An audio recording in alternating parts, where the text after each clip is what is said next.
Breaking prod is a rite of passage for developers. If you haven't broke prod yet at least once or twice, you're not living, you're not taking chances. It's a reminder that you're not invincible, you're human, no matter how clean your AI generated code is. This is the story of how I took down production with some custom Laravel job middleware, what I learned from it, and how I fixed it with a fancy custom solution.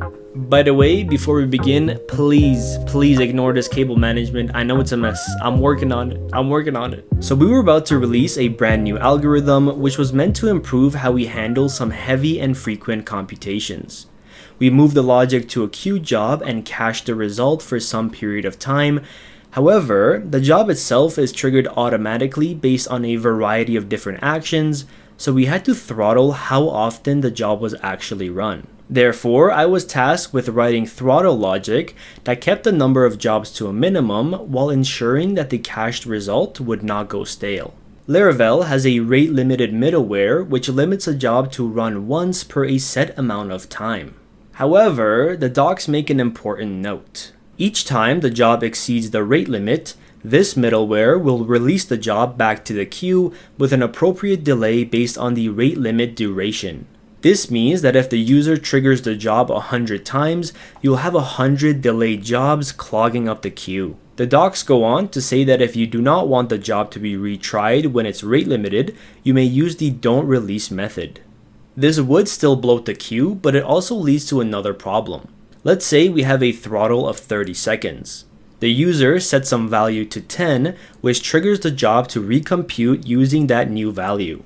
If the user then sets the value to 20 a few seconds later, the job does not run because of the don't release method, meaning that the cached result is stale with the initial value of 10. So to prevent both of these issues, we wrote some custom middleware that behaved similarly to rate limited. The middleware would accept the first job and let it run freely. If a duplicate job came in within 30 seconds of the first one, it would be released back onto the queue with a delay to run after the throttle period. And if any other jobs came in after the second one, they would be dropped. This ensured that we weren't keeping a sea of jobs on the queue and that we would only have a maximum of 30 seconds of stale data before the second job kicked in. Happy with this fancy logic, we released the feature and kept an eye on our Datadog dashboards. However, it was not long before we saw the job queue get absolutely hammered, followed by emergency pings that prod was running out of memory. The queue was clogged, memory usage was maxed out, and prod slowed down. Of course, we quickly rolled back the release and went back to the drawing board. Turns out we had missed one critical detail. That Laravel job middleware runs after the job has been put on the queue and picked up by a queue worker. This meant that if you triggered the job 100 times, they would all be dispatched, waiting on the queue, picked up by a worker one by one, just to then be dropped by the middleware. This defeated the whole point of our custom throttling logic.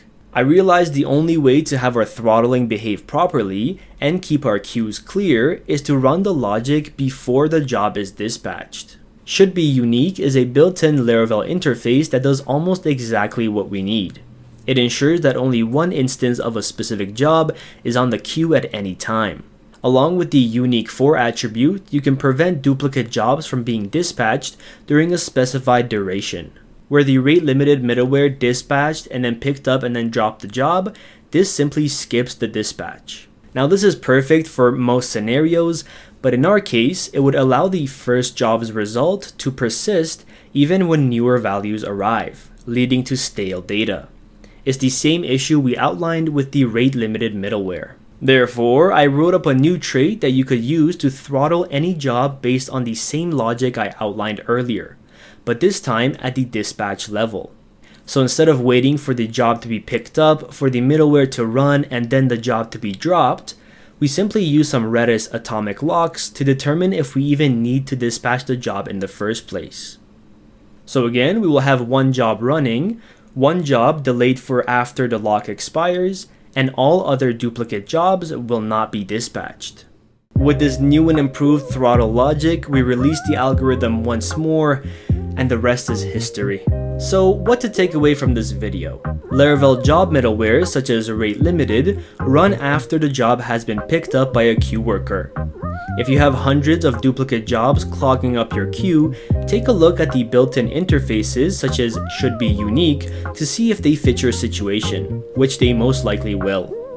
However, if they don't, consider a custom trait to dispatch your jobs using your own custom logic. Thank you so much for watching. If this video was helpful, make sure to leave a like and subscribe for more. Comment below about a time you broke prod and if there was a lesson in the chaos.